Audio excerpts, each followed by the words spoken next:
It's so great to have you both here to talk about this film. This is a gift.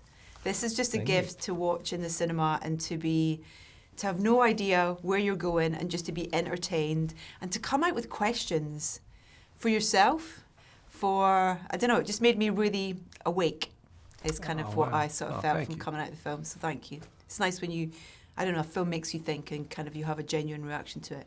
Script started with you, is that right, Will? Yes.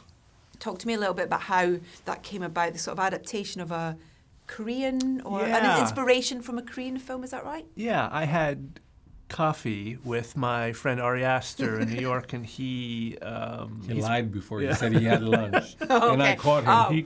I caught the lie.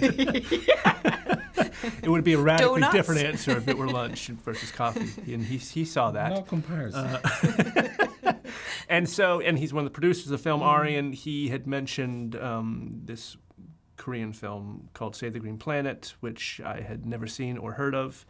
And he didn't tell me much. He just said, you might find something in there. You should give it a look. And so he kind of emailed me a very janky Vimeo file, low-res kind of thing. I think it was a difficult film to find a faithfully translated English version at the time. Yeah. And so I watched it just in a little window on my laptop, not the ideal way to watch a movie while taking notes, which is also not an ideal way to watch a movie the first time. But I kind of immediately, within the first 10 minutes, saw, oh yeah, I think I know what he meant, why he thought it would be a good fit for my voice, or what he thought that I could do with it in terms of making it more contemporary and American. And yeah. What did you want to do with it? What did you what did you Well, want? no, you're putting me at somewhat a disadvantage. I'm trying to remember because I only watched the original film the one time, and so. But what did you want to do with your version? What did you want exactly? to do? So I'm trying to remember even what I wanted to do at the time that was different. But I think what I wanted to do was make it probably a bit more of a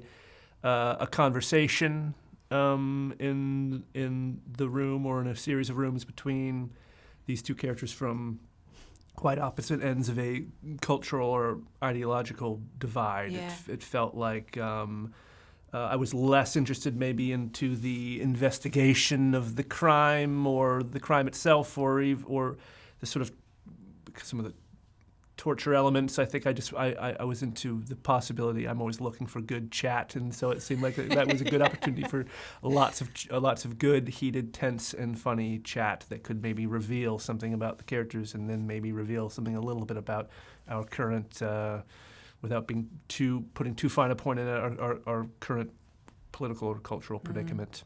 That's what I think I'm so fascinated, and I can't wait to see it again. I've only seen it the once, so kind of scrambling notes myself watching it.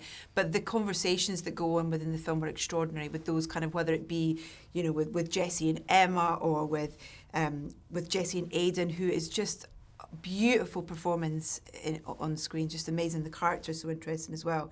How did it present itself to Yorgos, and what was the thing that made you kind of want to, sprinkle your magic on it and take it and make it a Yorgos Lanthimos film?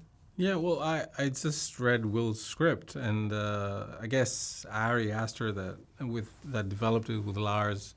They just thought that there might be something that I'd be interested in, and they were right. I was immediately interested, and it was actually one of the few times in my life, because I've read quite a few scripts. Like, I've never made a film that I hadn't developed myself for a long time. Even the ones that started out from other material. But this was like right away. I read it and I went like, this is quite interesting, and I'd love to be involved. And I immediately sent it to Emma because I trust her a lot, her taste and her view on things. And, we have this working relationship which we kind of, run through each other everything that we're about to do. And she felt the same way. She was immediately excited. And, then I hadn't watched the original film either. And when I got so excited about the script, I went like, I better watch the original film so I make sure that I'm not just remaking in a different language the same film, because there's no point in that. So when I, made sure that wasn't the case, I got really involved. And, the things that you mentioned, really are the things that drew me into making this film. I find it really interesting in terms of how engaged the audience can be during, this debate, conflict, conversation of these people that have so vastly different ideas about the world. Yeah. But then, at the same time, as the film progresses, all these different aspects of them are revealed, and actually you start changing your mind about what you think about these people.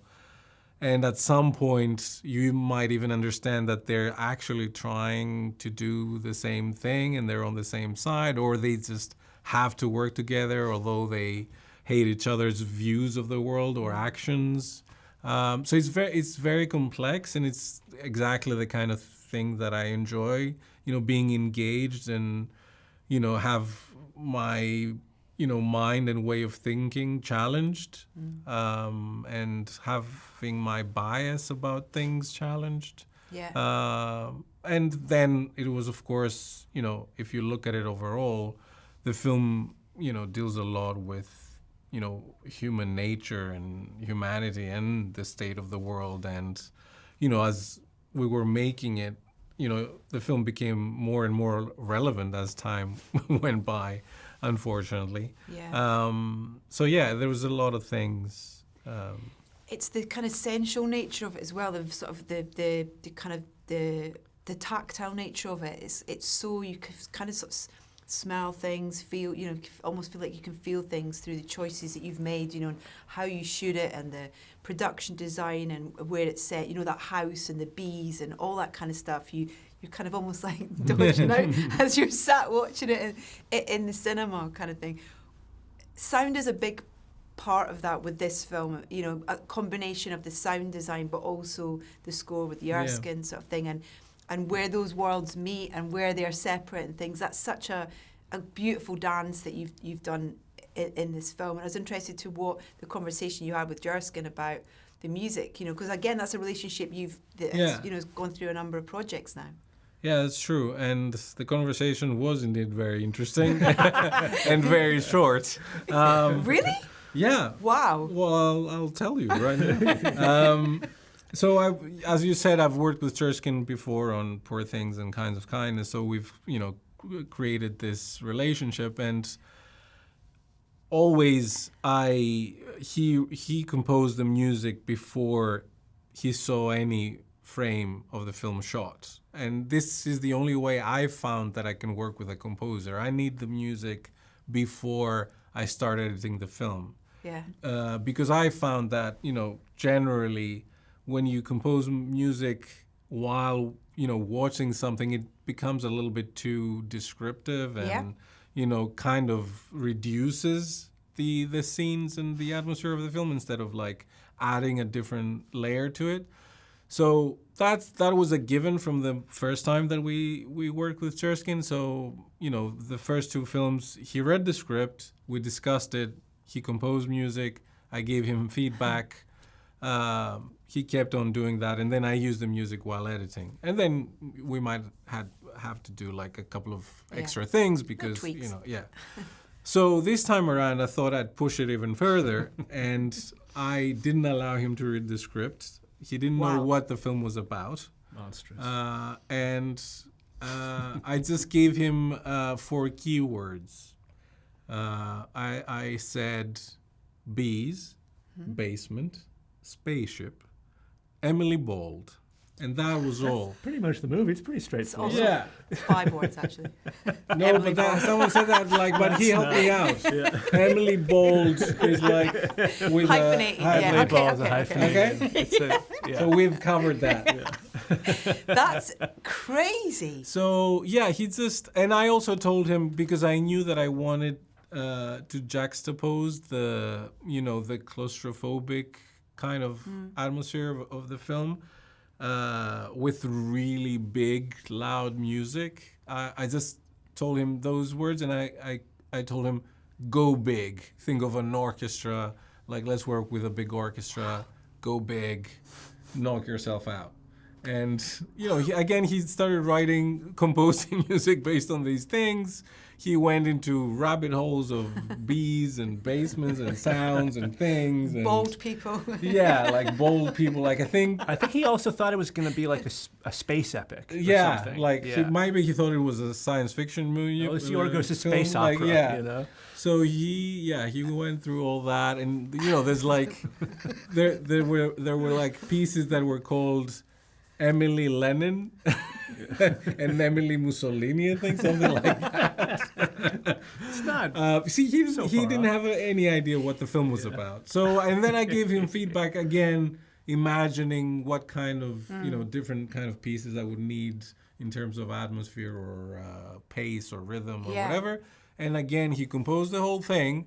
And then I allowed him to read the script, and he went like, "Oh Jesus! Like I wouldn't have written this music if I'd read the script before." That's so interesting. So yeah, and though. he had a great time recording it here in London with the London Contemporary Orchestra, which was amazing. I went there during one of the sessions. It was incredible. There was like 90 musicians, like something like that.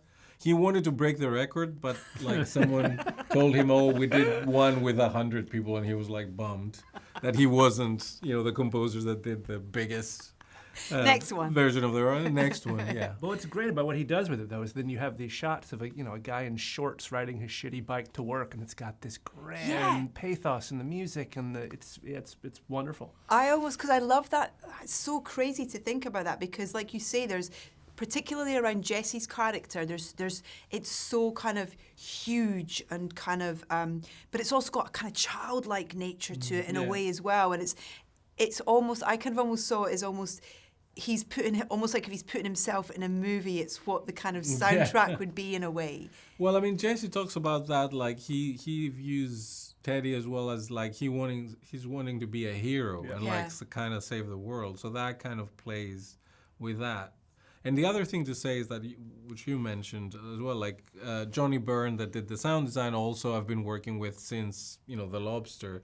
And so Johnny has worked with Jerskin for the last 3 films. Yeah. So they work really well together in order to do this thing that you described, that, where the music ends, like the sound takes over, or one helps the other kind of shine whenever it needs to. And so they actually, work together as well, and Jerskin goes while Johnny's mixing the film to, work for them to work together on the music and the sound, and how one goes into the other seamlessly in a way. Yeah, and keeping away from that sort of sci-fi element of it as well, because it's kind of I think that's obviously one of the many things that we love about your filmmaking is that unexpectedness, that kind of, and that would be too expected to have, for it to have that kind of sonically, and to kind of almost to kind of step away from that and it not be there at all really.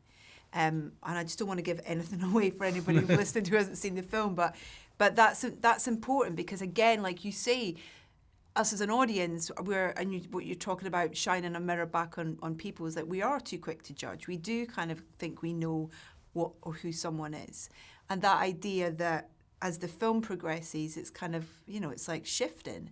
And that's so clever, because you can't give that away, both in how you've written it, the performances, and the music can do that so quickly as well. So it's such a fine line to kind of tread.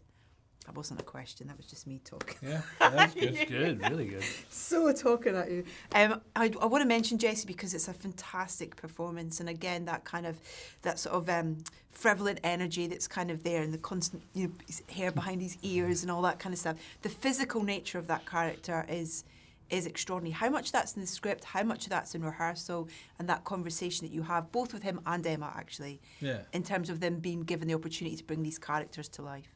Yeah. Well, they both talk about, the script the way that I did, that it gave them a lot to work from. Like most of it was there for them, from the script. And then it was just, then working on the practical things that also, because it's a different thing to read it on the page, but then like you have to, create an actual, character and a person, and, hair, costume plays a lot into that. Rehearsals, we didn't have that much time for rehearsals, but like it helped a lot that the fact that we had worked together before, on our previous film. So, and we now say that we've done 4 films with Jesse, because I guess Kinds of Kindness, you can count them as 3 different films. So, but anyway, technically we've worked on 2 films with Jesse. And that helped a lot because we had a short period to prepare, and during that time, everything had to happen, like the hair, Jesse had to learn beekeeping, Emma had to like train and, for all the physical stuff. And during that time, we just rehearsed, the same way that we rehearsed before, but like in a very limited amount of time, which is like basically, coming up with, things for them to do, exercises or little games or whatever, and them just saying the dialogue to each other so they don't have to think about it intellectually or emotionally or how they would do it for the camera, but just letting the words get into them in a freer way, like not tied to any particular intellectual idea about the character or the situation. Yeah. But that was like something that we've done before and was done quite quickly on this one. And then I think another very important element was Aidan, who plays Dawn in the film. So, a lot of the times I try to include non-professional actors, but especially for this one, it was a big decision, and it was someone that we searched for, all over America to find. Yeah. And I, as soon as I saw Aidan, it was like, I knew that we found him, and there was no one else even close. Yeah. And that dynamic of someone like him who's autistic and has a very different experience from most of us, really altered the dynamic and the atmosphere on set, and he gave us so much. Yeah. And we actually, with Will, when we found him, we went like, we should go and tweak his dialogue a little bit, not change the core of the character, but like, because of Aidan's special presence and character, it's just to make sure that it doesn't feel foreign to him the way he speaks or anything like that. So that was a very important piece of the puzzle, I think, and for the other actors to have this other experience that they're not used to necessarily. That scene with him and Emma when he's on when he just says, he takes that moment, it's like, I'm ready. I mean, it's such a beautiful performance. It's just, it's the first time I've teared on set while watching someone really? Perform. Yeah, it's the first time like that has happened to me. Well, do you write with music? Is music around when you're writing at all? Yeah. Usually it's something directly related to the thing that I'm writing, or feels like it's really in the mode. And I think with this it was slightly more random. But I do always write to music. Yeah. I usually make a playlist based on the film or the project that I'm working on. Yeah, work through it. And he plays music on set between setups. What did you play on this? Including this song that's in the film. The song that is at the end of the film. I was I'm trying things out. Sometimes I play Jerskin's music that I get like while we're filming, and there's this new piece and I'm trying it out, or sometimes it's like irrelevant stuff just to create an atmosphere, or to like throw people off from where they are, because sometimes you feel that people get stuck into something, so you need to throw something in there that goes like, whoa, what happened here? Like, get them out of the of their Right. Yeah, such a good physical thing, music that. Yeah. Congratulations. Always lovely to get to chat to you. Lovely to meet you. Huge. Yeah, lovely. Great.